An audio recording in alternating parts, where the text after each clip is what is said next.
Hi, good morning. ఒకసారి ఈ question చూడండి. దీన్ని నార్మల్గా మల్టిప్లై చేయడానికి మినిమం 2 నుంచి 3 మినిట్స్ పడుతుంది. కానీ వేదిక్ మ్యాథ్స్లో ఎంత సింపుల్గా మల్టిప్లై చేయొచ్చో చూద్దాం. ఈ రెండు 1000కి దగ్గరగా ఉన్నాయి.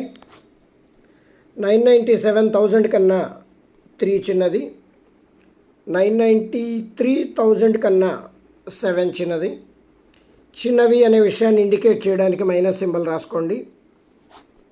ఇప్పుడు చూడండి, యాక్చువల్గా మల్టిప్లై చేయాల్సింది ఈ రెండు నెంబర్లు, కానీ ఆ రెండు మల్టిప్లై చేయక్కర్లేదు. డిఫరెన్స్ మల్టిప్లై చేస్తే చాలు. 3 7 21. అయితే ఇక్కడ ఎన్ని జీరోస్ ఉన్నాయో చూడండి. బేస్ నెంబర్ 1000 అవుతుంది. ఈ నెంబర్స్ 1000కి దగ్గరగా ఉన్నాయి కాబట్టి బేస్ నెంబర్ 1000 అవుతుంది. 1000లో ఉన్న 3 జీరోస్కి బదులు ఇక్కడ 3 డాష్ రాసుకోండి. 3 7 21. ఇక్కడ ఎంటీ ప్లేస్ ఉండకూడదు, జీరో ఉంచండి. క్రాస్ సబ్ట్రాక్షన్ చేయండి. ఇలా లైన్ డ్రా చేసుకొని క్రాస్ సబ్ట్రాక్షన్ చేయండి. 993 - 3 990. ఆన్సర్ అయిపోయింది. ఇలా కూడా సబ్ట్రాక్ట్ చేసుకోవచ్చు. 997 - 7 అప్పుడు కూడా 990 వస్తుంది. So answer 990021.